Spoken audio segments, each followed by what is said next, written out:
Number first में समाज कार्य के बारे में दिया गया है और समाज कार्य की अवधारणा के साथ साथ हम लोगों ने थोड़ी सी क्षेत्र पर बात किया था, उसकी विशेषताओं पर बात किया था, उसके उद्देश्य यानी लक्ष्य क्या क्या हैं उस पर हमने बात किया था समाज कार्य में। आज मैं समाज कार्य में व्यावसायिक समाज कार्य के टॉपिक को चुनाव किया है और पहले मैंने शुरुआत में कुछ किताबों के बारे में चर्चा करने वाला हूँ और ये किताबें इम्पॉर्टेंट हैं। आप लोग नोट्स ज़रूर बनाइएगा ताकि वो आपके एग्ज़ाम में काम आए। देखिए यहाँ पे एक एम्बर कॉम्बी निकोलस एक विद्वान हैं जिन्होंने सन 1986 में स्टीफन एंड टर्नर के साथ एक किताब लिखा था। तो आप यहाँ पे उस किताब का नाम चाहो तो आप इसको नोट कर सकते हो, परंतु ये काफ़ी इम्पॉर्टेंट नहीं है आप लोगों के लिए। The penguin dictionary of sociology करके है, ये नाम नहीं आया हुआ है अभी तक, ऑप्शन में भी नाम नहीं आया। मैं आप सबसे कहूँगा कि इसको आप छोड़ दीजिए, ठीक है। जो इम्पोर्टेंट होगा मैं आपको बताऊँगा। और कैसिडी HM सन 1943 में एक किताब लिखा था, सोशल सिक्योरिटी एंड रीस्ट्रक्चर या एक्सट्रैक्शन इन कनाडा की किताब थी ये, हेम्फ्री बोस्टन की, परंतु ये भी किताब इम्पोर्टेंट नहीं है, इसे भी आप छोड़ दीजिए। HM देसाई की बात अगर हम लोग करते हैं तो HM Desai basically social welfare activities by religions group के बारे में बात किया है।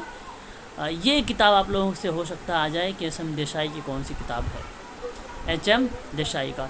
तो social welfare activities by religions group है, ये ग्रुप से संबंधित रहेगा, ये आप लोगों को देखने को मिल सकता है। दियानी जो है मारियो एक कृद कॉन्सेप्ट ऑफ सोशल मूवमेंट की किताब है, सन 1992 की है। हालांकि ये भी ऑप्शन में नहीं आए हैं, इनको भी छोड़ दीजिए। हाँ, ये आप लोगों के लिए वेरी मोस्ट इम्पोर्टेंट किताब है, इसको आप नोट कर लीजिएगा। ये हो सकता है आप लोगों के एग्ज़ाम में देखने को मिल जाए। ये ऑप्शन में भी आते हैं। इनका सिद्धांत काफ़ी ज़्यादा फेमस है, 28 सिद्धांत दिया था कम्युनिटी ऑर्गेनाइजेशन में, और ये भी पूछा जा सकता है। कम्युनिटी वेलफेयर ऑर्गेनाइजेशन की किताब है ये, और ये किताब 1958 में थी, प्रिंसिपल एंड प्रैक्टिस पर आधारित थी। तो मैं कहूँगा कि इस किताब को आप लोग ध्यान रखिएगा, ये काफ़ी इम्पोर्टेंट है। तो आप लोगों को भी दो किताबें बताया मैंने इम्पोर्टेंट, एक आपका HM देसाई की इम्पोर्टेंट, दूसरी आपका ऑथर डनहम की important. Flax Martin and Jack जो है एंजे लिंकन वच एक विद्वान है, 2003 में इनकी किताब आई सोशल मोमेंट करके, हालांकि इम्पोर्टेंट नहीं है, छोड़ दीजिए इसे भी। और Walter Andreas Friedlander very most important ये किताब है, ये तीसरी आप सबके लिए किताब मिल रही है इम्पोर्टेंट।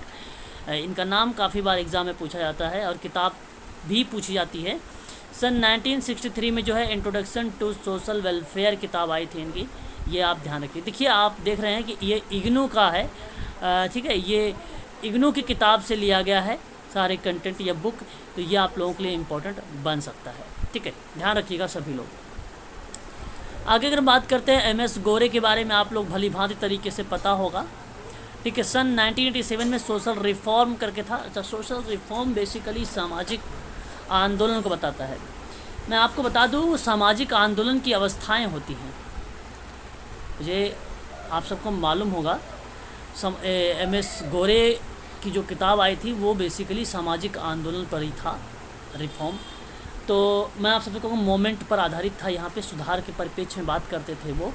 तो उनमें जो है कई विद्वान थे, डॉसन विद्वान थे, डॉसन मैं नाम लिख देता हूँ, डॉसन एक विद्वान थे, और एक विद्वान ब्लूमर करके थे, आप नाम जानते होंगे, सुना भी होगा, ब्लूमर करके आता है।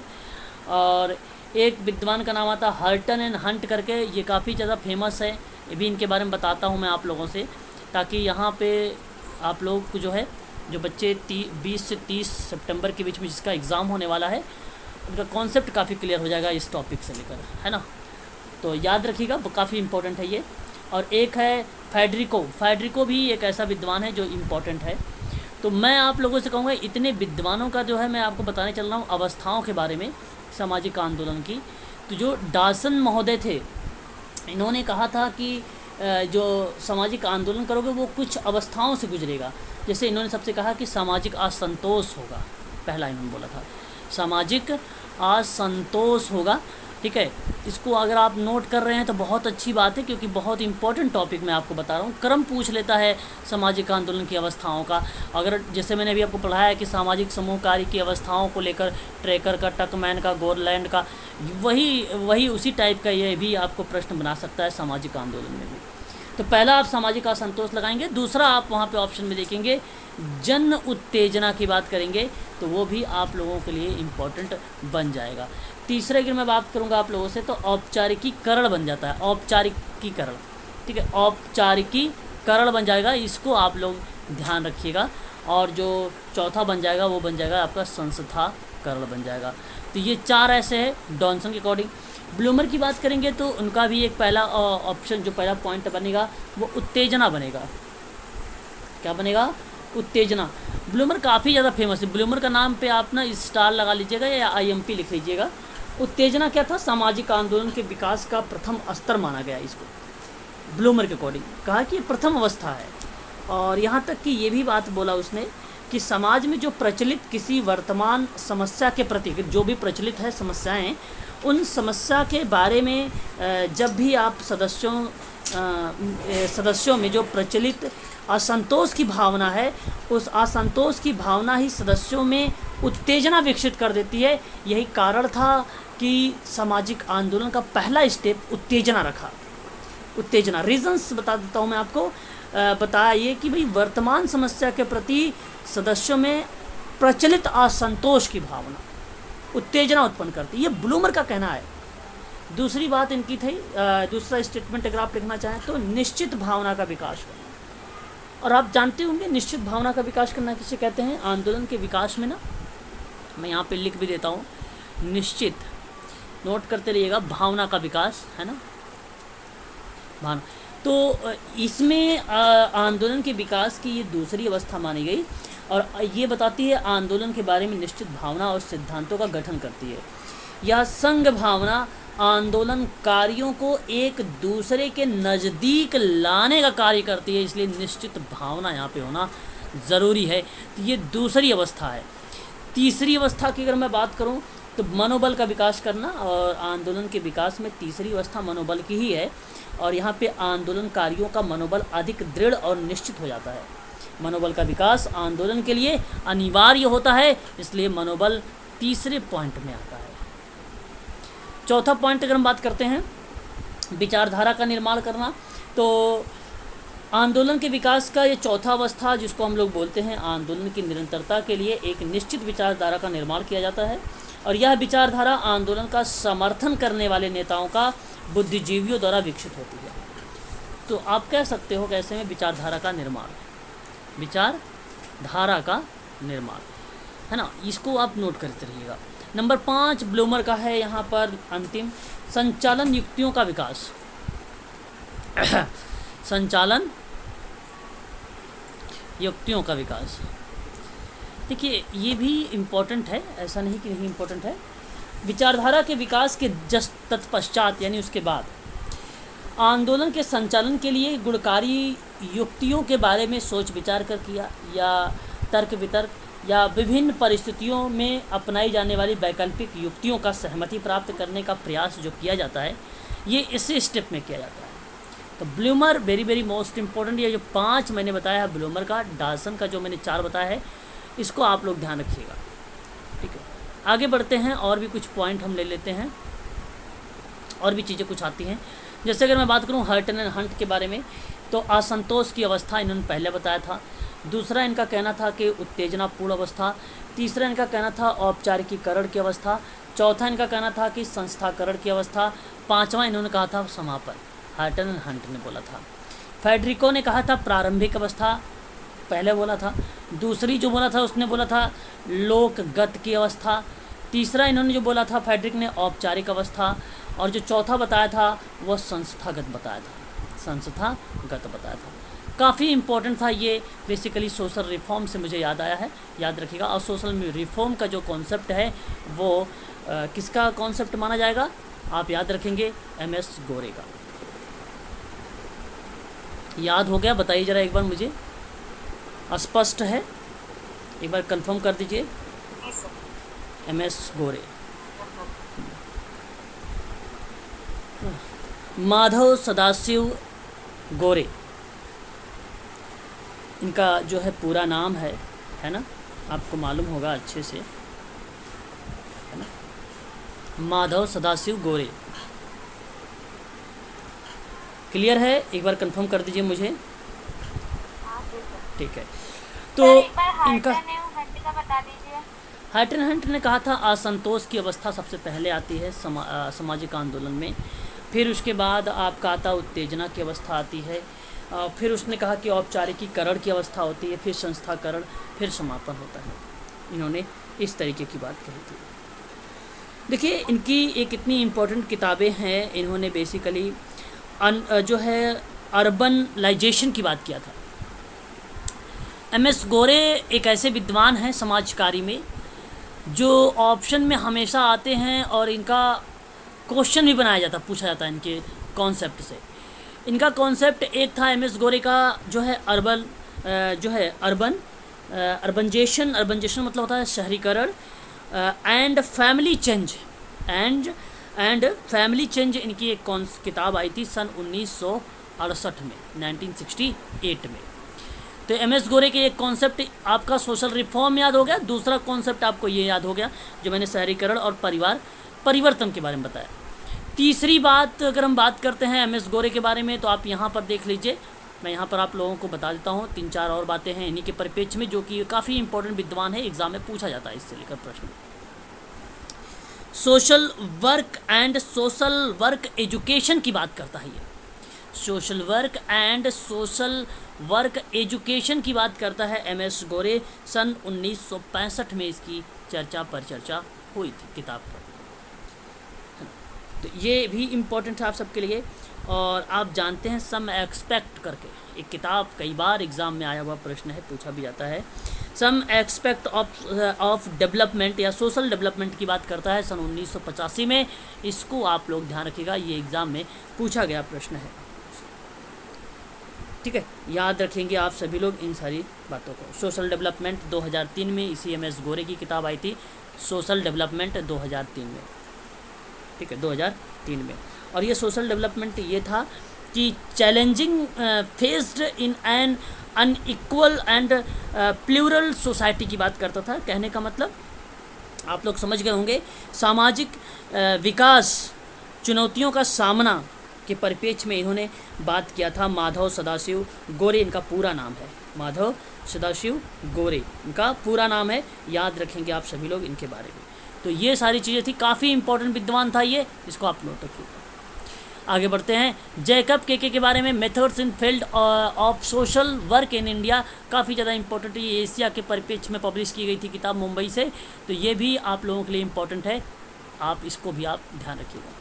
ठीक है, और अगर हम बात करते हैं तो मैडन पाउल, ये इम्पोर्टेंट नहीं है, परंतु अगर आप देखना चाहें तो देख सकते हैं। Social movement in the Frank in McGill एक संपादित किताब है, एक प्रकार से एडिशन है ये, तो मैं नहीं कहूँगा कि आप इसे नोट करें, इसको छोड़ दीजिए। मैकडम डॉग जोंडी एंड मैक क्रेथी एंड मायर एंड जॉल्ड करके किताब विद्वान थे। इन लोगों ने सन 1988 में जो है सोशल मूवमेंट के बारे में चर्चा किया था, इसको छोड़ दीजिए, ये भी इम्पोर्टेंट नहीं है। मूर्ति, एम.वी. मूर्ति बेसिकली सोशल एक्शन की बात करते हैं, मैं हालांकि चर्चा करूंगा लेकिन मूर्ति का नाम वहाँ पे नहीं लूँगा सोशल एक्शन में, परंतु बहुत इंपॉर्टेंट है रिचमंड वगैरह, तो मैं कहूँगा कि इसको भी आप छोड़ दीजिए। ठीक है, और Muslim M social welfare activities by religions group की बात किया है, छोड़ दीजिए। ठीक है, केनिथ विलियम प्रे आप जानते हैं सोशल एक्शन में, ये काफ़ी इंपॉर्टेंट है। सन 1945 में social work and social action की बात किया है, इसको आप ध्यान रखिएगा। Mary Richmond what is social casework की बात किया है 1922 में बात किया, 1992 नहीं 1922 है ये, इसको आप ध्यान रखिएगा। और बाकी यहाँ पे स्कॉट जॉन का नाम छोड़ दीजिए। आर सिंह का नाम आता है, तो गोपाल सिंह गोपाल का भी नाम आता है, तो इसको छोड़ दीजिए, ये सिख के परिप्रेक्ष्य में था, तो इन्होंने social welfare activities by religions group की बात किया था इन्होंने, सिख के परिप्रेक्ष्य में आपने अभी देखा। और अभी ऊपर वाले जो एक हमने दिखाया था वो मुस्लिम के परिप्रेक्ष्य में था, है ना, यहाँ पे देखिए ये मुस्लिम के परिप्रेक्ष्य में था। मैंने शुरुआत में मुस्लिम के परिप्रेक्ष्य में थे, और एक और नाम मैंने दिखाया अभी आप लोगों से, पारसी के परिप्रेक्ष्य में था ये देसाई का। तो ये तीन है पारसी वाला देसाई हो जाएंगे, मुस्लिम वाले में हो जाएंगे, और सिख वाले में कौन हो जाएंगे, आप उसको ध्यान रखिएगा, गोपाल सिंह, बस। ठीक है, एलिजाबेथन यहाँ पे आप छोड़ दीजिए उनको। ठीक है, तो ये थी 15 मिनट की मैंने जो क्लास आप लोगों को अभी लिया है। इसमें काफ़ी इंपॉर्टेंट बातें बताई हैं। जो नए बच्चे हैं जिनका एग्ज़ाम 20 से 30 सितंबर के बीच में होने वाला है, उनके बारे में बताया है। कुछ सामाजिक आंदोलन के कुछ अवस्था के बारे में, फेडरिको के बारे में, हर्टन हैंट के बारे में, महान विद्वान थे, डासन एंड वोटी के बारे में, और ब्लूमर के बारे में बताया। तो काफ़ी इंपॉर्टेंट टॉपिक वहाँ पे चर्चा किया है। प्लस में मैंने MS गोरे के कुछ किताबों के बारे में बताया है, इंपॉर्टेंट विद्वान था वो। अब हम लोग बात करने वाले हैं समाज कार्य में व्यवसाय का, कि प्रोफेशनल सोशल वर्क होता क्या है। कोई बच्चा अपने मन से जवाब देना चाहेगा तो एक बार मुझे ज़रा बताए कि व्यवसाय समाज कार्य होता क्या है।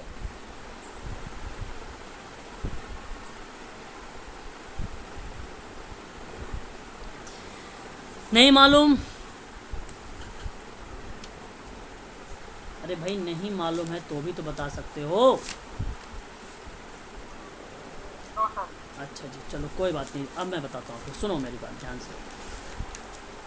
देखो, आप जब भी कभी व्यावसायिक समाज कार्य के बारे में बात करते हैं, या जब कभी मेंस वगैरह आप लिखते हैं, तो आपको मालूम होना चाहिए कि समाज कार्य वर्तमान में अगर हम बात करें तो व्यावसायिक समाज कार्य है। रीजंस है, व्यवसाय को कहते हैं प्रोफेशनल, और बेसिकली ये जो व्यवसाय है आधुनिकीकरण में एलन क्लार्क ने अपने पुस्तक में बोला है, social work principal and practice of social work किताबों में, जब 3 युगों के बारे में बात किया था तो उसने कहा था कि जो आधुनिकीकरण के युग है, या आधुनिक युग जो है, वो उसमें बेसिकली प्राचीन युग और मध्य युग दोनों को अगर हम मिक्स कर देते हैं तो वो व्यावसायिक हो जाता है। तो व्यावसायिक प्रक्रिया चली है 19वीं शताब्दी में। परंतु अगर हम व्यवसाय की बात करते हैं यहाँ पर, तो व्यवसाय एक ऐसा प्रचलित शब्द है जिसकी जनसाधारणता, अगर हम शब्द की बात करते हैं सामान्य शब्दों के आधार पे, तो व्यवसाय शब्द अंग्रेजी भाषा के एक प्रोफेशनल के अर्थ में निरूपित होता है, और आप जानते हैं इस बात को अच्छे से। और यहाँ तक कि प्रोफेशनल शब्द जो है लैटिन भाषा के प्रोफेटरी शब्द से बना हुआ है। आप देख सकते हैं यहाँ पर कि प्रोफेशनल शब्द जो है वो लैटिन भाषा के प्रोफेटरी शब्द से बना हुआ है, और प्रारंभ में इसका अर्थ जीवन संबंधी किसी बात के लिए प्रतिज्ञा करना अथवा या किसी बात से संबंध में सार्वजनिक रूप से घोषणा करने के लिए किया जाता है। वही बेसिकली प्रोफेशनल सोशल वर्क को रिप्रेजेंट करता है। मैं आपको बता दूं कि 13वीं और 14वीं शताब्दियों में व्यवसाय शब्द का अर्थ जो था, 13वीं शताब्दी में धार्मिक की रिप्रेजेंट किया गया था, धार्मिक परायणता के बारे में बताया गया था, और 14वीं शताब्दी में अगर हम चर्चा करते हैं तो शूरवीरों की वीरता के आदर्श के प्रति परायणता के बारे में बताया गया था। आप देख सकते हो यहाँ पे 13वीं और शताब्दी में अगर हम बात करेंगे तो उस तरीके से बताया गया कि इसका अर्थ क्रमशः धार्मिक परायणता में और फिर शूरवीरों की आदर्शों के प्रति धारणा में धीरे धीरे परिवर्तन आगे चलकर 16वीं और 17वीं शताब्दी में तक में इसका जो अर्थ हुआ वो जीविका के संदर्भ में किया जाने लगा। वर्तमान समय में भी इसका सामान्य जन अर्थ जीविका संबंधी क्रियाकलाप से ही लगाते हैं। और उसके बाद विभिन्न विद्वानों ने व्यवसाय शब्द को परिभाषित किया, और सन 1939 में 1939 में एक लेन कमेटी भी आई थी। हालांकि कम्युनिटी ऑर्गेनाइजेशन जब मैं पढ़ाऊंगा तो आपको बताऊंगा, लेकिन मैरिस ने व्यवसाय को परिभाषित किया था। आपको बता दूं, लेकिन समाज कार्य को सही तरीके से अगर शुरुआत में कोई परिभाषित किया है 1936 में एलिस चैनी महोदय थे, उन्होंने परिभाषित किया था। लेकिन व्यवसाय समाज कार्य को सही तरीके से, क्रमबद्ध तरीके से, वैज्ञानिक ढंग से किसी विद्वान ने परिभाषित किया तो उसका नाम था मैरिस। और फिर कहा उसने कि व्यवसाय एक व्यापार है जो व्यक्ति के रूप में सभी के साथ समान व्यवहार करता है और उन व्यापारों से भिन्न होता है जो मनुष्य के अपने व्यावसायिक क्षेत्रों में किसी बाह्य आवश्यकता और अवसरों का प्रबंधन की बात करता है, यानी एक प्रकार का मैनेजमेंट की बात करता है। वर्तमान समय में व्यवसाय का जो अर्थ निकला इसी संदर्भ में लिया गया, और इसका माध्यम कार्य क्षमता और व्यावसायिक कुशलताओं का विकास किया गया। समाज कार्य का प्रशिक्षण हेतु सर्वप्रथम सुप्रसिद्ध संस्थान New York school of social work की स्थापना अमेरिका में की गई, और फ्रेडलैंडर ने अपनी किताब concept and methods of work में व्यवसाय विशेषताओं का उल्लेख किया था। समाज कार्य की व्यावसायिक विशेषताओं पर उल्लेख किया था। नाम क्या था आप याद रखिएगा सभी लोग, वाल्टर एंड्रियास फ्रेडलैंडर।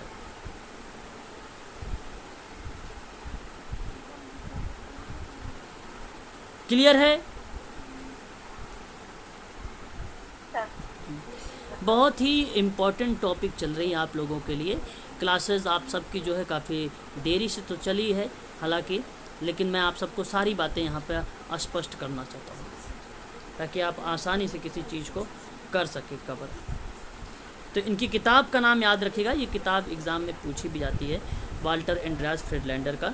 तो concept and methods of social work के बारे में इन्हीं ने ही चर्चा किया है, इसी विद्वान ने ही जो है चर्चा किया है। आपको बता दूं इसके कई एडिशन के रूप में भी विख्यात हुआ, ये किताब कई एडिशन के रूप में आई है ना। तो इसका एग्जैक्ट वर्ष आप लगाना, कौन सा वर्ष लगाएंगे, क्या कोई बताएगा मुझे? एग्जैक्ट वर्ष इसका कौन सा लगाएंगे आप लोग? एग्जैक्ट वर्ष कौन सा लगाएंगे आप? देखिए, जब हम बात करते हैं फ्रीडलैंडर की प्रैक्टिस के आधार पे हल के अकॉर्डिंग, जहाँ पे सोशल केस वर्क में चर्चा किया गया, तो 1976 लगाइएगा, 1976 लगाइएगा, यही आपका करेक्ट जवाब होगा। क्लियर हो गया ये चीज़ें? बताइए। जी सर। हाँ, हाँ सर। तो बस आप लोग यही सारी चीज़ों को जो है ध्यान रखते चलिएगा। इम्पॉर्टेंट चीज़ें हैं, हमें छोड़ना नहीं चाहिए, इन सभी चीज़ों को नोट भी करना चाहिए, है ना। चलिए आगे बढ़ते हैं। और आगे यहाँ पे देखिए, समाज कार्य व्यवसाय में अगर हम सिंपल शब्दों में आप लोगों से बात करें तो आप जानते हैं कि समाज कार्य एक विकसित व्यवसाय है जिसका निश्चित ज्ञान, प्रविधियाँ और कौशल होते हैं जिन्हें सीखना प्रत्येक सामाजिक कार्यकर्ता के लिए आवश्यक है। और व्यावसायिक सामाजिक कार्यकर्ता की में हम देखते हैं कुछ विशेषताएं होनी चाहिए। अब अगर मैं बात करूं विशेषताएं कौन कौन सी होनी चाहिए, आप देखिए यहाँ पे लिखा भी है, विशेषताओं का उल्लेख किया। तो व्यवसाय में जो विशेषताओं का उल्लेख किया वो विशेषताएं कौन कौन सी होनी चाहिए? विशेषताएं वही हैं, आप ध्यान रखिए। नंबर 1 आप यहाँ पे डाल सकते हैं, प्रविधि और कार्यविधियों से युक्त एक ऐसा ज्ञान जहाँ शिक्षण प्रशिक्षण द्वारा सीखा जा सके और जो सैद्धांतिक के साथ साथ व्यवहारिक भी हो सके। तो मैं आपसे कहूँगा कि जब कभी आपके ऑप्शन में मिले प्रविधियाँ और साथ ही साथ कार्यविधि, तो आप उसको क्या करेंगे? सही का निशान लगाएंगे। ये बताता है वाल्टर एंड्रियास फ्रीडलैंडर व्यावसायिक समाज कार्य की विशेषता के आधार पर सामाजिक कार्यकर्ता की कुछ भूमिकाएं। दूसरी अगर हम बात करते हैं आप लोगों से, तो दूसरी, उसने व्यवसाय में प्रवेश करने वाले प्रत्येक व्यक्ति में व्यवसाय के प्रति निष्ठा और समन्वय चेतना और व्यावसायिक ईमानदारी भी होनी चाहिए। ये दूसरी एक अहम विशेषता मानी गई है वाल्टर एंड्रियास फ्रीडलैंडर की तरफ, मतलब व्यावसायिक ईमानदारी होनी चाहिए।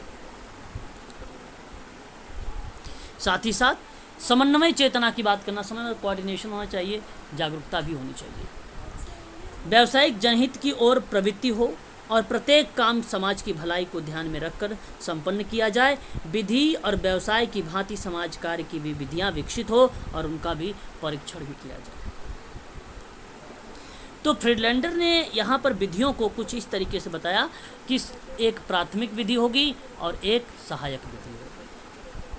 प्राथमिक विधि के अंतर्गत केस वर्क आएगा, ग्रुप वर्क आएगा और कम्युनिटी वर्क आएगा। वहीं अगर हम सहायक विधि की बात करेंगे, सोशल एक्शन आएगा, सोशल रिसर्च आएगा, सोशल वेलफेयर एडमिनिस्ट्रेशन आएगा। उन्होंने इस तरीके से कुछ विधि बताया। बेसिकली समाज कार्य का जो कार्य क्षेत्र है, समाज कार्य का विस्तार जो है वो नए क्षेत्रों में किया जा रहा है जो सामाजिक संबंध और मानवीय आवश्यकताओं को समस्याओं पर निर्भर है, जो इन 6 विधियों के माध्यम से किया जाता है। अब क्षेत्र चाहे आप बाल विकास की बात कर लो, महिला विकास सशक्तिकरण की बात कर लो, युवा विकास की बात कर लो, समाज प्रतिरक्षा की बात कर लो, सामुदायिक विकास की बात कर लो, बाधितों के लिए कल्याण सेवाओं की बात कर लो, चिकित्सकीय मनोचिकित्सकीय समाज कार्य की बात कर लो, कमज़ोर वर्गों के लिए व्यक्तियों का विकास की बात कर लो। ये सारा क्षेत्र जो है प्राथमिक प्रणाली के अंतर्गत हम चर्चा पर चर्चा करते हैं। ये हमारे गोल होते हैं, ये हमारे गोल। अब देखिए, प्रोफेशनल सोशल वर्क ऐसे ही होता है। आप जब भी कभी बाल विकास की बात करेंगे, उसके साथ काम करेंगे, तो चाहे अगर आप उसे केश वर्क में ले रहे हो तो चलो कोई बात नहीं, वो आपको समझ में आता है कि आपने एक व्यक्ति के साथ काम कर रहे हो तो केश वर्क में काउंट हो जाएगा। ग्रुप के साथ काम करोगे तो वो ग्रुप में काउंट हो जाएगा। अगर किसी मलिन बस्ती वगैरह में चले गए, किसी क्षेत्र में चले गए, किसी कम्युनिटी में चले गए, तो वो समझ में आता है कि कम्युनिटी के आधार पर आप काम कर रहे हो। उसमें आपने गोल का क्या चुनाव किया है? बाल विकास की तरफ बल दे रहे हैं कि युवा विकास की तरफ बल दे रहे हैं कि सामाजिक प्रतिरक्षा पर बल दे रहे हैं कि सामुदायिक विकास के परिप्रेक्ष्य में बात कर रहे हैं? किस पर आप बात कर रहे हैं? उस चीज़ को ये डिफाइन करता है एक प्रकार से वाल्टर एंड्रियास फ्रीडलैंडर की समाज कार्य की विशेषताओं में ये विधियाँ, जिसके माध्यम से हम क्या करते हैं, लोगों को या व्यक्तियों को समाज के मुख्य धारा से जोड़ने का प्रयास करते हैं हम लोग। और हमारा यही काम है, हमारा यही काम है कि समाज कार्य व्यावसायिक सहायता है और इस व्यावसायिक सहायता के माध्यम से व्यक्ति अथवा समुदाय या समूह व्यावसायिक विधियों के माध्यम से प्रदान करके उसे समाज के मुख्य धारा से जोड़ना, क्योंकि इसके अंतर्गत मानव व्यवहार, व्यक्ति, समूह की आवश्यकता निहित है। क्षमता का हम अध्ययन करते हैं, जानकारी प्राप्त करते हैं और लोगों के साथ व्यवसाय कार्य करने की प्रक्रिया, इसका लक्ष्य अपनी सहायता स्वयं करने में लोगों की मदद करता है। तो समाज कार्य के लिए एक ऐसा व्यक्ति अपेक्षित है जो लोगों के साथ काम करने में व्यवसायगत विधियों और कुशलताओं को प्रशिक्षित कर सके। इस तरीके से हम ये काम करते हैं। याद रखिएगा, काफ़ी इम्पोर्टेंट टॉपिक है ये। हालांकि हेलन क्लार्क ने अपने किताब में principle and practice of social work में ये युगों के बारे में वर्णित करके उन्होंने प्रस्तुत किया था, युगों के बारे में। ठीक है, याद रखिएगा, काफ़ी इम्पोर्टेंट टॉपिक है आप सबके लिए, है ना। आगे बढ़िए और हम आगे बात करेंगे। यहाँ पर समाज कार्य की विशेषताओं में आप लोगों ने नाम सुना होगा हैमिल्टन के बारे में कि समाज और व्यक्ति जो होते हैं वो एक अन्योन्यश्रित होते हैं, एक प्रकार के परस्पर होते हैं। ये बात समाज कार्य की विशेषता में, व्यवसाय समाज कार्य की विशेषता में भी आप शामिल कर सकते हो। आप ऐसा मत करिएगा कि ये कॉन्सेप्ट जो है कहीं वाल्टर एंड्रियास फ्रीडलैंडर का है। हैमिल्टन या मैरी रिचमंड का चुनाव अवश्य करिए। विशेषताओं में हैमिल्टन और परिभाषा के रूप में जब आते हैं तो वो आते हैं मैरी रिचमंड, बस याद रखिएगा। चलिए आगे बढ़ते हैं और आगे के हमारा कॉन्सेप्ट ये आता है कि एक व्यवसाय में समाज कार्य का अर्थ क्या हो सकता है। ये भी अच्छी चीज़ें हैं, है ना। क्या हो सकता है?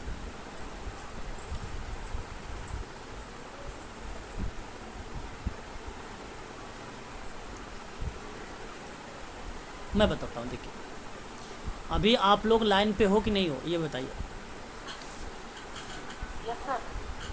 अच्छा, चलो अब देखिए, एक व्यवसाय के रूप में समाज कार्य का अर्थ किस तरीके से हम रिप्रेजेंट करते हैं।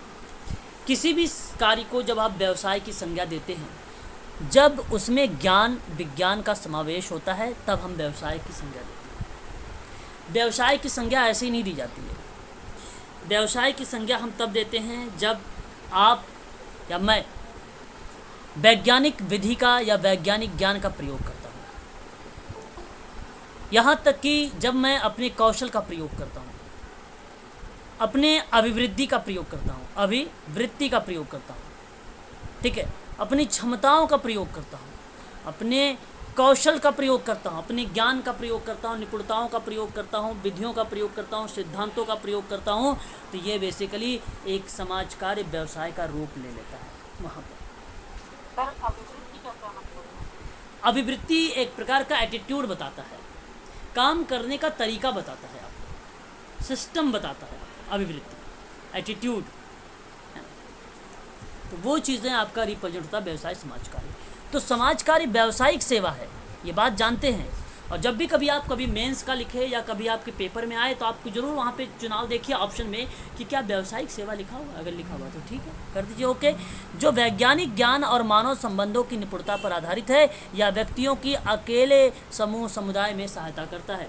कहने का मतलब व्यवसाय समाज कार्य केस वर्क में भी काम करेगा, ग्रुप वर्क में भी काम करेगा और कम्युनिटी वर्क में भी काम करेगा, और ये काम करेगा प्रत्यक्ष रूप से। और यही बात प्रत्यक्ष रूप से कहने वाला कोई अगर कॉन्सेप्ट लेकर आया तो उसका नाम था फ्लोरेंस होलिस। ताकि वे सामाजिक और व्यक्तिगत संतुष्ट एवं स्वतंत्रता प्राप्त कर सके, सामान्यतः व्यवसाय के अंतर्गत औषधि कानून प्रौद्योगिकी को सम्मिलित किया जाए और समाज कार्य में यह रूप विकसित करके जो है एक विशेषताओं की ओर उन्हें व्यवसाय के स्वरूप प्रदान करे और किस प्रकार प्राप्त किया जा रहा है, और यह चर्चा विषय बन गया।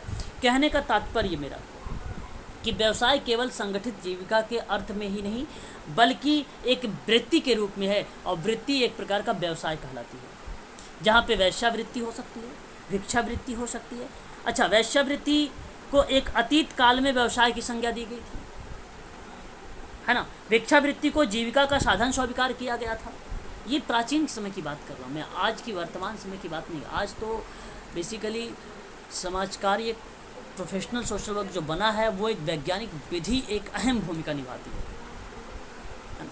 तो वैश्यावृत्ति जो थी वो अतीत काल का व्यवसाय की संज्ञा दी गई थी, और ठीक उसी प्रकार से भिक्षावृत्ति को जीविका का साधन स्वीकार करते हुए व्यवसाय माना गया। लेकिन प्रत्येक जीविका को हम व्यवसाय के रूप में व्यावसायिक स्तर तभी प्रदान कर सकते हैं जब वह संगठित रूप से औपचारिक ज्ञान और निपुणता और कौशल में परिपूर्ण हो, और सभी व्यक्तियों को व्यक्ति के रूप में समान मानकर अपने क्षेत्र की सीमा में सहायता कर सके।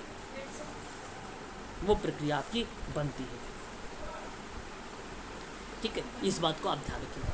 आगे अगर हम बात करें, समाज कार्य व्यवसाय के रूप में उस समय प्रारंभ हुआ जब वह अनुभव किया गया कि वर्तमान सामाजिक समस्याओं को सुलझाने के लिए विशेष ज्ञान और निपुणता की आवश्यकता थी। तो समाज कार्य व्यावसायिकता प्रदान करने के लिए 1890 के दशक में परोपकार संगठन समिति की कमियों द्वारा संदर्भ में कुछ उत्तरदायी कारणों को उजागर किया गया। मैं आपको बता दूं, जब समाज कार्य व्यावसायिक स्थिति की खोज की गई थी तो उस समय परोपकार संगठन समिति की एक अहम भूमिका थी, और वह 1890 की थी। और ये कार्मिकों को इस बात की आवश्यकता का महसूस कराती थी कि उनमें यह इच्छा जागृत हुई कि समाज कार्य को एक व्यावसायिक स्थिति प्रदान की जाए। और कैसे करेंगे आप? कुछ इस प्रकार से आप करेंगे जो नीचे आपको मिलेगा। जैसे उन्होंने कहा कि चिकित्सा और अभिनियंत्रण के क्षेत्रों में परिवर्तन किया गया, जिसके अनुसार व्यावसायिक माध्यमों से समाज की समस्या का समाधान किया गया।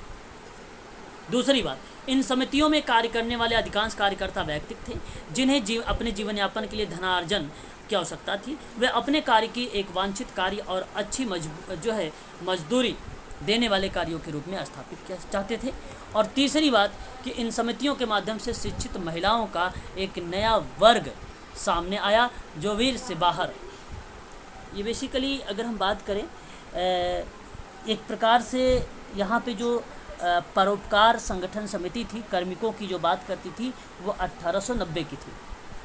और उसमें एक बात ये कहा गया कि व्यावसायिकता के प्रति मुख्य झुकाव हो, जहाँ पे चिकित्सा अभिनियंत्रण और आश्चर्यों का प्रदर्शन किया जाए और व्यावहारिक समस्याओं के समाधान हेतु विज्ञान का प्रयोग किया जाए, पहली बात थी।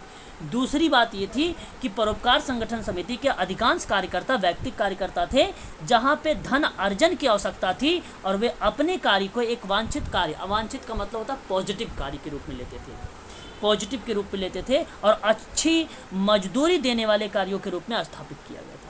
तीसरा ये था कि महिलाओं का एक नया वर्ग था, महिलाओं का एक नया वर्ग था जहाँ पे शिक्षित और घर से बाहर, घर के बाहर, ठीक है, घर के बाहर अपनी जीविका वृत्ति को चलाना चाहते थे और उसका उदय हुआ। परोपकार को एक पूर्ण व्यवसाय से विकसित करने के लिए लिंग के कारण उस पर रोक ना लगाई जाए और एक बेहतर रणनीति बनाई जाए और विदाउट मतलब पूर्वाग्रह रहित होना चाहिए, समानता की बात होनी चाहिए। इस तरीके की बात ये तीसरे स्टेप में किया गया और ये तीनों के तीनों स्टेप परोपकार संगठन समिति का था जो 1890 में स्थापित की गई थी। ये था समाज कार्य की व्यावसायिक स्थिति की खोज, उसकी कंडीशंस की खोज की गई थी। ठीक है, व्यवसाय की तरफ झुकाव पहला, दूसरा धन अर्जन, तीसरा जो था महिलाओं को शिक्षण प्रशिक्षण देकर समाज की मुख्य धारा से जोड़ना। ये तीन बातें आप लोग ध्यान रखिएगा, परोपकार संगठन समिति में एग्जाम में आप लोगों से देखने को मिल सकता है। ये तीनों के तीनों पॉइंट इंपॉर्टेंट है आप सबके लिए। बात करते हैं आप सबसे आगे। तो आपने नाम सुना होगा अब्राहम फ्लेक्सनर के बारे में। वैसे बेसिकली अब्राहम फ्लेक्सनर एक ऐसे विद्वान थे जिन्होंने व्यावसायिक स्थिति को काफ़ी अच्छे से एक्सप्लेन किया था। हालांकि आप अच्छे से जानते हैं मॉरिस में सन 1939 में व्यवसाय को जब परिभाषित किया गया तो व्यवसाय एक व्यापार है जो व्यक्ति से व्यक्ति के रूप में सभी के साथ समान व्यवहार करता था। ये बात 1939 की थी। परंतु बात यहाँ पे अब्राहम फ्लेक्सनर की अगर हम बात करते हैं तो सन 1915 का ही आ जाता है, 1915 का जाता है। और भारत में अगर हम बात करें, वृत्तिक समाज कार्य का शिक्षण प्रशिक्षण के मतलब व्यवसाय समाज कार्य का शिक्षण प्रशिक्षण के रूप में शुरुआत की बात करते हैं तो 1936 और परिभाषित की बात करते हैं तो 1936। दोनों बातें आप ध्यान रखिएगा। TISS का नाम जो परिवर्तित हुआ 1945, आप उसको यहाँ पर मेंशन कर लीजिए।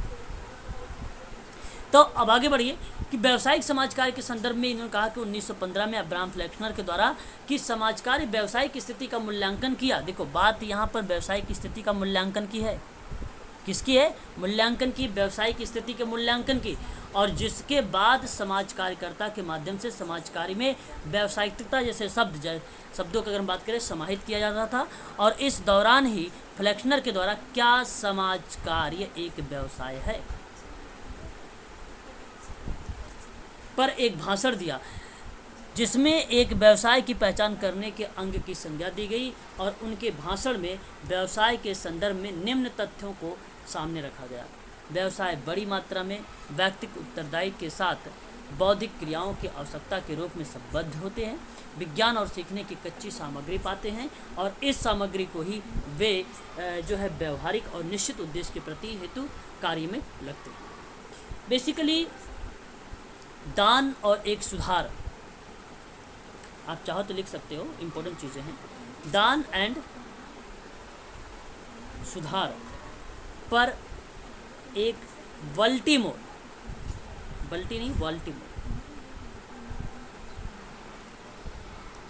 बाल्टीमोर, ठीक है, बाल्टीमोर की एक सभा थी। उस सभा की वर्ष 1915 था, 1915 था। उस बैठक में अब्राहम फ्लेक्सनर के द्वारा क्या समाज कार्य व्यवसाय है विषय पर इन्होंने भाषण दिया और महत्वपूर्ण घटना के पर चर्चा किया।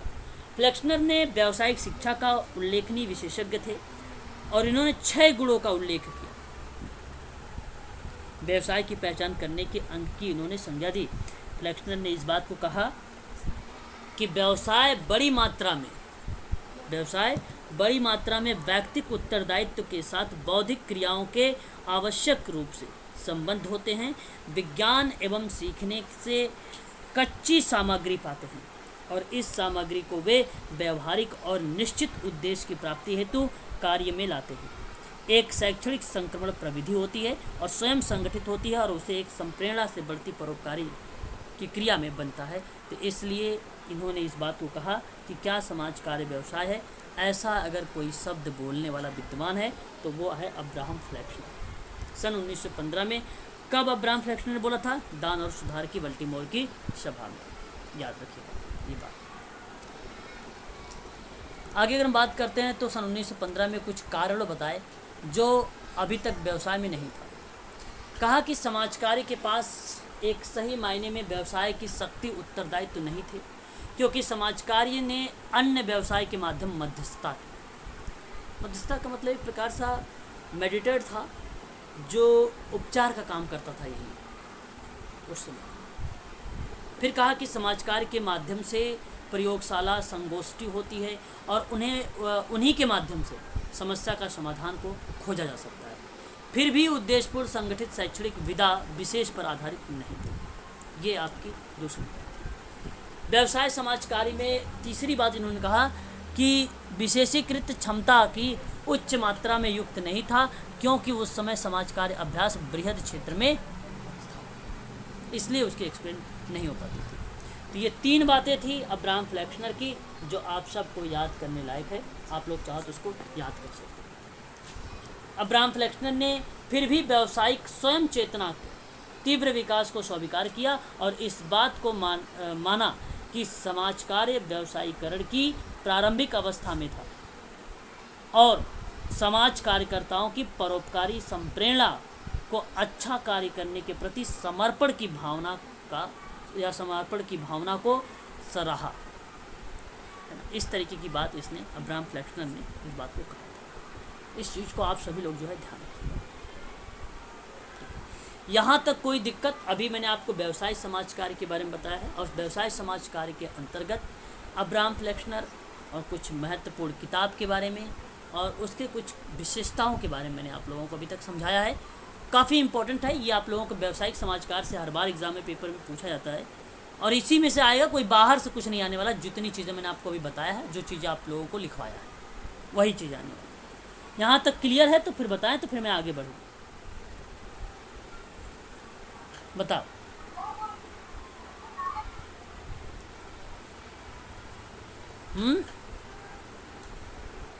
नहीं, अगर समझ में आया, नहीं क्लियर आया तो पूछ लो, दोबारा समय नहीं मिलेगा, क्योंकि सर मैं ये आगे जो 3 कारण बताए हैं, ये 3 कारण फिर से बता दीजिए। देखिए, इनका ये था, अब्राहम फ्लेक्सनर ने निष्कर्ष निकाला था, और ये 1915 में ये बताया कि इन्हीं 3 ऐसे कारण हैं जो व्यवसाय नहीं था, क्योंकि इसने एक साफ बोल दिया था क्या समाजकार व्यवसाय है, इस तरीके की उन्होंने एक व्याख्या की।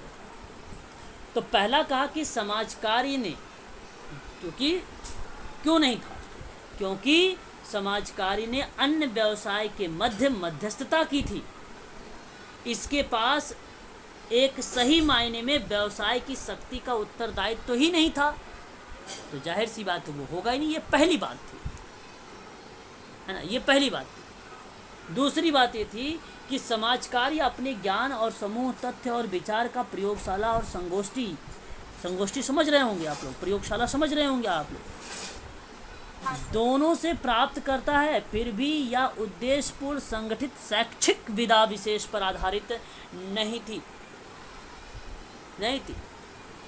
तीसरी बात इन्होंने ये कहा, साफ शब्दों में आपके सामने लिखा भी है, कि व्यवसाय विशेषीकृत क्षमता का उच्च मात्रा से युक्त नहीं था। कारण ये था कि समाज कार्य अभ्यास बृहद क्षेत्र का था, तभी तो क्या यही तो 3 कारण थे जिसकी वजह से सन 1915 में क्या समाज कार्य व्यवसाय है, उस बल्टीमोर की सभा की बैठक में इन्होंने भाषण दिया, व्यावसायिक स्थितियों का मूल्यांकन इन्होंने किया, चर्चा की। तो अब जाके बढ़ गया ना 1936 से, अब समाज कार्य जो है एक व्यवसाय के रूप में आ गया। अब ये सारी चीज़ें आ गई हैं, ये पहले की चीज़ें, जिस प्रकार से आप इतिहास नहीं पढ़ते हो उस तरीके की बात आप कर रहे हो, पिछली बात कर रहे हो, पीछे की चीज़ें जान रहे हो आप। क्या था बल्टीमोर की सभा, क्या थी अब्राहम फ्लेक्सनर का कॉन्सेप्ट, ये पिछली बातें कर रहे हो, ना कि अभी की बातें कर रहे हो। बात उसके बाद अगर हम करें तो एक विद्वान आए, ग्रीनवुड का प्रारूप आया। हालांकि ग्रीनवुड का जो प्रतिरूप था वो अर्नेस्ट ग्रीनवुड थे। उन्होंने सन 1957 में एक एट्रीब्यूट्स ऑफ प्रोफेशनल विषय पर अत्युत्तर लेख लिखा था। समाज कार्य की व्यावसायिक स्थिति के मूल्यांकन में एक दूसरे की सीमा चिन्ह के रूप में था। तो मेरा कहने का मतलब ये है, जो एट्रीब्यूट्स ऑफ अ प्रोफेशनल विषय है उस पे जो लेख लिखने वाला विद्वान है वो अर्नेस्ट ग्रीनवुड है, और लिखा था 1957।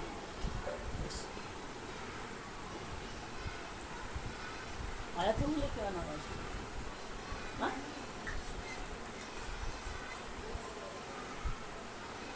इस चीज को आप लोग जो है ध्यान रखें, ठीक है। आगे बढ़ते हैं। अब देखिए,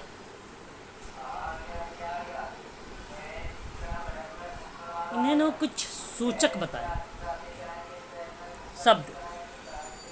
पहला इन्होंने कहा, मतलब एट्रीब्यूट्स ऑफ प्रोफेशनल विषय पर क्या लिखा, इनका क्या था, व्यावसायिक स्थिति का मूल्यांकन ग्रीनवुड का। आपने अभी तक व्यावसायिक स्थिति का मूल्यांकन किसका देखा है, अब्राहम फ्लेक्सनर का। अब आप ग्रीनवुड का देखेंगे। ग्रीनवुड ने कहा कि एक व्यावसायिक मौलिक ज्ञान से युक्त होता है और सिद्धांत के क्रमबद्ध निकाय को विकसित करता है। मतलब एक व्यावसायिक मौलिक ज्ञान से युक्त होता, सिद्धांत के क्रमबद्ध निकाय को विकसित करता, जो कि अभ्यास की कुशलताओं को निर्देशित करता है। शैक्षणिक तैयारी बौद्धिक होने के साथ साथ अभ्यास परक भी होता है। इस तरीके की बात अर्नेस्ट ग्रीनवुड ने एट्रीब्यूट्स ऑफ प्रोफेशनल विषय पर अपना लेख लिखा था, ऐसा अपना सूचकों का वर्णन किया था। दूसरी बात यहाँ पे इन्होंने कहा कि व्यावसायिक प्राइस, देखिए यहाँ पर जो व्यावसायिक प्राधिकरण है, जो अथॉरिटी है, उसको बताया जा रहा है। और यहाँ पे चर्चा की जा रही है सेवार्थी की भी। सेवाब या सेवार्थी व्यावसायिक संबंध में विश्वसनीयता, व्यावसायिक निर्णय और सक्षमता के प्रयोग पर आधारित होता है। इन्होंने कहा ग्रीनवुड का जो प्रारूप था सन 1957 में एट्रीब्यूट्स ऑफ प्रोफेशनल विषय पर जो लेख लिखा, दूसरी स्थिति ये थी व्यावसायिक मूल्यांकन की कि व्यावसायिक प्राधिकरण और सेवार्थी व्यवसाय के संबंध में विश्वसनीयता, व्यावसायिक निर्णय, सक्षमता का प्रयोग पर आधारित होता है, वही आपका व्यावसायिक समाज कार्य कहलाएगा। तीसरी बात, सन 1957 में एट्रीब्यूट्स ऑफ प्रोफेशनल की किताबों में ग्रीनवुड का जो प्रारूप आया, इन्होंने कहा कि एक व्यवसाय अपनी सदस्यता, व्यावसायिक अभ्यास, शिक्षा, निष्पत्ति मानक को नियमित और नियंत्रित करने की शक्ति से युक्त होता है, और यह समुदाय नियामक शक्तियों और व्यावसायिक सुविधाओं का अनुमोदन करती है। अनुमोदन का मतलब होता है स्वीकार करना। क्या करना? स्वीकार करना। ये चीज़ें होती हैं। तीसरी बात अगर हम करें, चौथी, तो इन्होंने एक व्यवसाय लागू करने योग्य स्पष्ट क्रमबद्धता बांधने वाली नियामक आचार संहिता से युक्त होता है।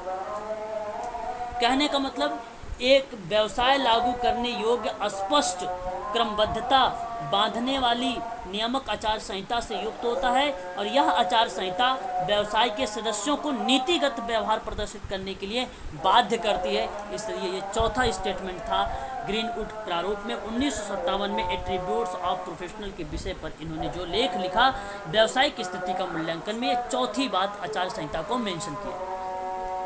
पांचवी बात इन्होंने कहा कि एक व्यावसायिक औपचारिक और अनौपचारिक समूह के संगठनात्मक जाल के अंतर्गत मूल्यों, सिद्धांतों और प्रतीकों को संस्कृतियों के द्वारा जो है निर्देशित होता है। इसके माध्यम से व्यवसाय कार्य करता है और अपनी सेवाएं उपलब्ध कराता है। कहने का मतलब ग्रीनवुड का जो प्रारूप 1957 का था एट्रीब्यूट्स ऑफ प्रोफेशनल का, वो व्यावसायिक स्थिति के मूल्यांकन में कह रहे थे कि औपचारिक और अनौपचारिक समूहों के संगठनात्मक जाल के अंतर्गत होगा, जहाँ पे वैल्यूज, प्रिंसिपल, प्रतीक को संस्कृति के द्वारा निर्देशित होगा और उसी के माध्यम से व्यवसाय कार्य होगा और अपनी सेवाएं उपलब्ध कराएगा। इस तरीके कार्य होगा तब वो आपका व्यावसायिक समाज कार्य कहलाएगा, अन्यथा नहीं कहलाएगा। ये बात सन 1957 की थी, ये आप लोग ध्यान रखिएगा। तो ये आपने अभी तक देखा दो ऐसे स्टेटमेंट के बारे में, जहाँ पे आपने अर्नेस्ट ग्रीनवुड के बारे में पढ़ा 1957 में और अब्राहम फ्लेक्सनर के बारे में पढ़ा 1915 में। यहाँ तक कोई अगर डाउट है, कोई दिक्कत है तो पूछ लीजिए। क्या है इनमें कोई दिक्कत अगर आप लोगों को लग रहा है तो आप पूछ सकते हैं। नहीं तो आगे देखिए। प्रारूप का प्रयोग करते हुए 1957 में ग्रीनवुड का विचार था कि समाज कार्य पहले से ही एक व्यवसाय है। ये इनका पहले से ही कॉन्सेप्ट था, इसलिए इन्होंने अपनी ये बातें बताई कि सिद्धांत क्रमबद्धता होगा, प्राधिकरण होगा, व्यावसायिक संबंध होगा, विश्वसनीयता होगा, व्यावसायिक निर्णय होंगे, शक्तियों और व्यावसायिक सुविधाओं का अनुमोदन होगा, स्पष्ट क्रमबद्धता को बांधने वाली एक नियामक आचार संहिता होगी, फिर मूल्य, सिद्धांत, प्रतीक की संस्कृतियों का निर्देशित होगा, जहाँ पे समाज कार्य अपनी सेवाएं उपलब्ध कराएगा। तो ये व्यावसायिक रूप में पहले से मानते थे। यह अन्य प्रकार का विभाजन योग्य होने वाली प्रतिरूप के साथ समरूपता के बहुत से बिंदुओं पर युक्तता है। युक्तता का मतलब एक प्रकार से इन्होंने बताया, निर्देशित किया, कहा कि समाज कार्य व्यावसायिक स्वरूप भारतीय संदर्भ में, यदि हम समाज कार्य के संदर्भ में अध्ययन करें तो प्रतीत होता है कि भारतीय समाज कार्य किसी न किसी रूप में अमेरिका और इंग्लैंड समाज कार्य का ही देन है। व्यवसाय समाज कार्य में अमेरिका और इंग्लैंड में अपेक्षाकृत भारतीय समाज कार्य की अपेक्षा अधिक व्यावसायिक मान्यता प्राप्त कर चुका है, जिसके बावजूद भी भारत में भी व्यवसाय समाज कार्य की अपने आप सार्थक साबित हो, क्योंकि यह एक ज्ञान और विज्ञान पर आधारित था। व्यवसाय के अन्य सभी गुण भी उसमें शामिल किए गए थे। व्यावसायिक श्रेणी में अगर हम बात करते हैं, कौशल को शामिल किया गया, प्रविधियों को शामिल किया गया, गंभीरतापूर्वक दृष्टिपात करने के लिए स्पष्ट भी किया गया, कुछ गुण थे, कुछ विशेषताएं थे उसमें विद्यमान थे ऑलरेडी, उसको इसी रूप में अनुमोदन किया गया या एक प्रकार से स्वीकृति दी गई। तो ये क्रिया क्या थी, संचालित की गई थी। तो इस तरीके से आप समझ चुके हैं कि व्यवसाय समाज कार्य में दो ऐसे विद्वानों के नाम आते हैं, या तो व्यवसाय समाज कार्य में अप्लाइड प्रश्न बनेंगे, तो जो मैंने आपको पढ़ाया है कि पहले क्या था और अब क्या है। पहले में आपको सोचना अब्राहम फ्लेक्सनर के बारे में, और अब के बारे में अगर आपको सोचना है तो अर्नेस्ट ग्रीन वुड के बारे में सोचना है। 1957 में एट्रीब्यूट्स ऑफ प्रोफेशन, बस ये चीज़ आप जान लीजिए। अस्पष्ट है, बताएं। जी सर, एकदम। अब अगर हम बात करते हैं, हालांकि इसमें वाल्टर एंड्रियास फ्रेडलैंडर का भी नाम आता है, रॉबर्ट जेट आमटे का भी नाम आता है, और इन्होंने बौद्धिक प्रशिक्षण पर बल दिया, विद्वतापूर्ण सीखने के आधार पर ज्ञान और कुशलता पर बल दिया, अभ्यासकर्ता समाज कार्य बंधनों की चेतना पर बल दिया, व्यवसाय संघ पर बल दिया, और व्यावसायिक व्यक्तियों का होना भी ज़रूरी है। इसलिए इसने जो है अब्राहम फ्लेक्सनर जो है वाल्टर फ्रेडलैंडर और रॉबर्ट जेड आमटे ने इस तरीके की व्यवसाय की कसौटियों पर चर्चा किया था। हालांकि जब हम समाज कार्य की व्यावसायिक स्वरूप के बारे में बात करते हैं, हम जब बात करते हैं समाज कार्य के व्यावसायिक स्वरूप के बारे में या व्यावसायिक गुण या विशेषता के संदर्भ में जब हम अध्ययन करते हैं, तो समाज कार्य की जो सीमाएं होती हैं उस पे हमारे नज़र जाती है। जैसे अगर मैं बात करूं तो हमारे सामने पहला पॉइंट है वैज्ञानिक ज्ञान और क्रमबद्धता का सिद्धांत। यदि आप किसी कार्य में वैज्ञानिक ज्ञान का प्रयोग ही नहीं करेंगे तो आप सही समाज कार्य काम कर ही नहीं पाएंगे। जब तक आप प्री प्लानिंग नहीं करेंगे तो वो कार्य ही आपका सही तरीके से नहीं हो पाएगा। इसलिए प्री प्लानिंग करना अति आवश्यक है, कंपलसरी है। कोई भी काम करे प्लान करके करे, बिना प्लान का काम खराब हो सकता है। ठीक उसी प्रकार से समाज कार्य में भी जब भी आप कोई एक्टिविटी कराएं तो प्लानिंग करके ही करें, और बिना प्लान का काम करेंगे तो वो काम आपका सफल नहीं होगा, आपको पॉजिटिव रिजल्ट नहीं मिलेगा। क्रमबद्धता की बात करता है। क्रमबद्धता का मतलब स्टेप बाय स्टेप अध्ययन करो, स्टेप बाय स्टेप उसकी समस्या का समाधान करो, उसकी डायग्नोसिस करो, ट्रीटमेंट करो, परंतु ध्यान रहे स्टेप बाय स्टेप। और सिद्धांत अगर ही नहीं होगा तो समाज कार्य होगा नहीं सही तरीके से। तो कहा गया कि वैज्ञानिक ज्ञान और क्रमबद्ध सिद्धांत समाज कार्य के अंतर्गत प्रदान की जाने वाली समस्त प्रणालियों में विभिन्न तकनीकी कौशल यंत्रों के माध्यम से व्यक्ति हो, समूह हो या समुदाय हो, उनकी सहायता की जाएगी। तो चाहे केस वर्क हो, ग्रुप वर्क हो या कम्युनिटी वर्क हो, इन तीनों चीज़ों पर हम लोग चर्चा करेंगे। तो वैज्ञानिक ज्ञान और क्रमबद्ध सिद्धांत का हम प्रयोग करेंगे। यह समस्त प्रणाली वैज्ञानिक ज्ञान और विशेष कला पर आधारित होती है, और इनमें से एक निश्चित ज्ञान के आधार पर सेवा का कार्य किया जाता है। साथ ही अभ्यास के दौरान प्राप्त अनुभवों की सहायता से इस ज्ञान और कौशल में निरंतरता वृद्धि और विकास भी किया जाता है। ठीक है, इस चीज़ को आप ध्यान रखिए। दूसरी बात करते हैं मानव व्यवहार और सामाजिक पर्यावरण, व्यक्तित्व और इसके कारक सिद्धांत, सामाजिक पक्ष और मनोचिकित्सकीय पक्ष, मानव संबंध समूह, सामाजिक संस्थाएं, सामाजिकरण, सामाजिक नियंत्रण, पर्यावरण प्रौद्योगिकी इत्यादि का अध्ययन भी किया जाता है। तो जाहिर सी बात है, जब भी आप समाज कार्य करें, व्यवसाय समाज करें, तो मनोचिकित्सकीय पक्ष पर बात करें, सामाजिक पक्ष पर बात करें, भाषाई पक्ष पर बात करें। जो भी मनोसामाजिक पक्ष आते हैं, सामाजिक, वैयक्तिक, शारीरिक, मानसिक, नैतिक, भाषाई, इन सभी पक्षों का आप अवश्य अध्ययन करें। जब तक आप इन सब का अध्ययन नहीं करेंगे, आपको पता ही नहीं चलेगा कि इसका एक्चुअल में समस्या है क्या चीज़। किसी भी व्यक्ति की अगर आपको समस्या का समाधान करना है तो सभी पक्षों पर आप चर्चा अवश्य करें, वरना आप कर ही नहीं पाएंगे। प्रणालियों का प्रयोग करें, प्रविधियों का प्रयोग करें, प्राथमिक और सहायक प्रणाली, व्यक्तिगत समाज कार्य, समूह समाज कार्य, सामुदायिक संगठन, समाज कल्याण प्रशासन, सामाजिक क्रिया, समाज कल्याण कार्य शोध के माध्यम से व्यक्ति, समूह, समुदाय और समाज की समस्या का निराकरण प्रस्तुत करें, तभी आपका कार्य जो है सफल होगा।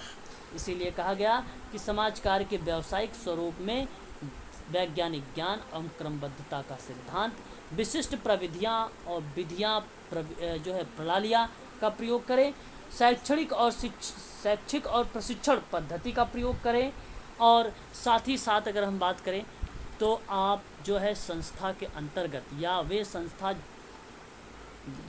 संस्था जहाँ पे अनुभव के माध्यम से कार्यकर्ताओं के साथ कार्य किया जाता है उसका प्रयोग करें, जिससे कि कार्य में व्यवसाय की शैक्षिक पद्धति की विशेषता विद्यमान रहे और समाज कार्य व्यवसाय के मानदंड को आसानी से पूरा किया जा सके। इस चीज़ को आप लोग ध्यान रखें। तो ये स्थिति बनेगी, इस चीज़ को आप सभी लोग ध्यान रखेंगे। ठीक है, चलो अब समाज कार्य का क्षेत्र आप जानते हैं, मैं बात कर चुका हूँ। बाल विकास, महिला सशक्तिकरण, युवा कल्याण, वृद्धों का कल्याण, ग्राम विकास, नगरीय विकास, अनुसूचित जाति जनजाति कल्याण, परिवार कल्याण, सामाजिक सुरक्षा, अपराधी सुधार इत्यादि के माध्यम से कार्य किए जाते हैं। सामाजिक समस्याएं क्या बन सकती हैं? अपराध, बाल अपराध, मद्यपान, मादक द्रव्य व्यसन, भिक्षावृत्ति, वेश्यावृत्ति, बेरोजगारी, जातिवाद, संप्रदायवाद, भ्रष्टाचार, राष्ट्रीय एकीकरण इत्यादि के माध्यम से व्यावसायिक समाज कार्य करें, और यह कार्य होता भी है। इसमें सभी में आप कार्य कर सकते हैं। निपुणताओं, प्रविधियाँ और यंत्र सामाजिक कार्यकर्ता की निपुणताओं का विकास शिक्षण और प्रशिक्षण के द्वारा किया जाता है। ये बात तो सत्य है, बिना शिक्षा प्रशिक्षण के माध्यम से ही कोई काम कर ही नहीं सकते आप लोग। और सेवार्थी को आत्मनिर्भर बनाने को आप सक्षम रहे, ताकि सेवार्थी समाज की मुख्य धारा से जुड़ सके।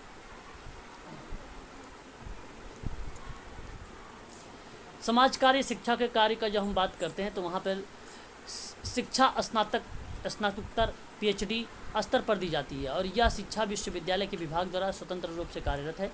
समाज कार्य विद्यालयों में के माध्यम से दी जाती है। इसमें सिद्धांत, व्यवहार दोनों प्रकार की शिक्षा दी जाती है, और शिक्षार्थियों को समाज कार्य के अभ्यास के लिए विभिन्न संस्थाओं में भेजा जाता है। उन्हें चिकित्सालय, श्रम कल्याण केंद्र, आवास गृह, विद्यालय, मलिन बस्ती, सामुदायिक विकास केंद्र, निर्देशन केंद्र इत्यादि के माध्यम से क्षेत्रीय कार्य करने के लिए भेजा जाता है ट्रेनर को। व्यावसायिक संगठन की बात कर लेते हैं। चलिए अब आज के लिए इतना ही रखिए आप सभी लोग। कल हम लोग जो है ना व्यावसायिक संगठन के बारे में बात करेंगे। कुछ इम्पोर्टेंट व्यावसायिक संगठन हैं जिस पे intercollegiate bureau of occupations हैं आपके सामने, और the national association of medical social work है, the association for the study of community organisation भी है ना। बहुत सारे ऐसे इंस्टीट्यूट्स हैं जो हम लोग कल बात करेंगे व्यावसायिक संगठन को लेकर, क्योंकि व्यावसायिक संगठन सदस्यों को संगठित होने की आवश्यकता होती थी और उन्हें व्यावसायिक संगठन के सदस्य बनना चाहिए, और सभी सदस्यों की विचारधाराओं के आधार पर उनके अनुभव से लाभान्वित होने की अपेक्षा भी की गई थी, और व्यावसायिक संघ, समिति, सोसाइटी के माध्यम से उन्हें समाज की मुख्य धारा से जोड़ा गया।